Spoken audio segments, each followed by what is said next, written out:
Bonjour à tous. Bien aujourd'hui, on va s'intéresser à la radioactivité. D'abord, je vais rappeler comment est constituée la matière. Tu le sais, la matière, elle est faite à partir d'atomes.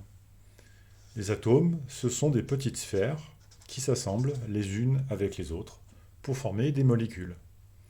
Et à l'intérieur de ces atomes, il y a deux sortes de particules.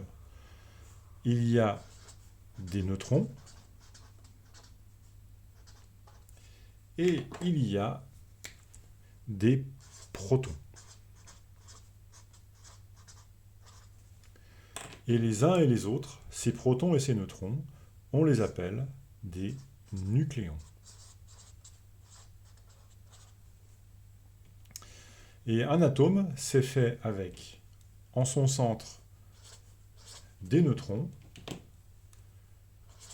des protons, et autour de ces neutrons et de ces protons, autour de ces nucléons, il y a des électrons qui tournent. Cette partie ici s'appelle le noyau. Ça, c'est le noyau de l'atome. Et les électrons qui tournent autour, très vite, c'est le cortège électronique, d'accord? Et c'est l'ensemble du noyau plus des électrons qui fait un atome. Et aujourd'hui, on va plus particulièrement s'intéresser au noyau de l'atome. Et en fait, certains noyaux d'atomes sont instables. Alors qu'est-ce que ça veut dire, instable?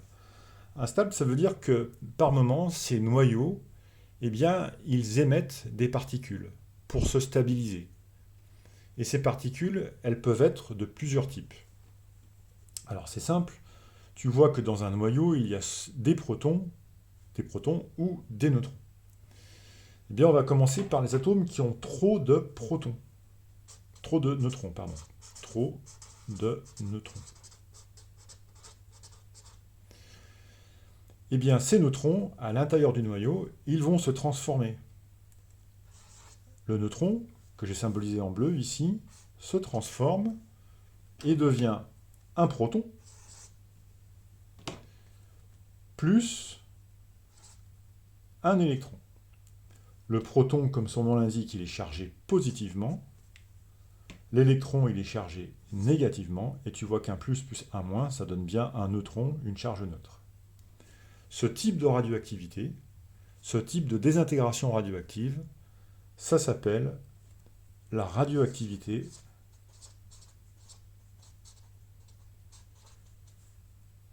bêta-. D'accord ? Cet électron, il sort du noyau, il n'a rien à voir avec les électrons qui tournent autour du noyau. Ça, c'est la radioactivité bêta- pour les noyaux qui ont trop de neutrons.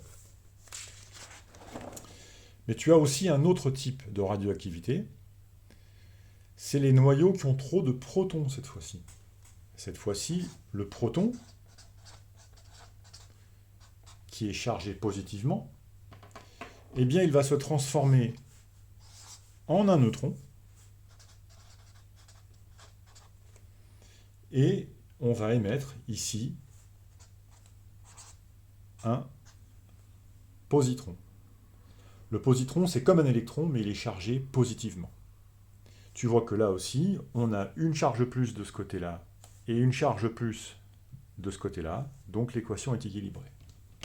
Cette fois-ci, pour les noyaux qui ont trop de protons, on dit qu'on a une radioactivité,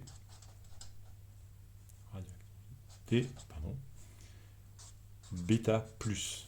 Ça vient de l'électron positif, de la charge positive de l'électron. Ça, c'est un second type de radioactivité. Et puis, il y a certains noyaux, bien, ils sont trop gros. Ils sont vraiment trop massifs. Ils ont trop de protons ou de neutrons. Et ces noyaux qui sont trop gros, ils vont eux aussi se désintégrer de deux façons. La première, ils vont émettre deux protons, deux protons et deux neutrons. Et ça, c'est un noyau d'hélium. ça s'appelle la radioactivité alpha. Soit ce noyau ici se casse en deux autres noyaux, comme ceci. Deux parties qui se séparent, et ça s'appelle la fission spontanée. Tu vois donc qu'il existe 4 grands types de radioactivité. La radioactivité β- pour les noyaux qui ont trop de neutrons, est un neutron qui se transforme en proton. La radioactivité β+, pour les noyaux qui ont trop de protons, et là c'est un positron ou un positon qui est émis. Et pour les noyaux qui sont trop gros ou trop lourds, il y a deux choix. Soit c'est un noyau d'hélium qui sort du noyau, c'est la radioactivité alpha, soit le noyau en lui-même se casse en deux autres noyaux, on appelle ça des noyaux fils, et là c'est la fission spontanée. Voilà, eh ben, j'espère que cette leçon t'aura plu. Si tu as des questions, n'hésite pas, et à bientôt. Allez, salut!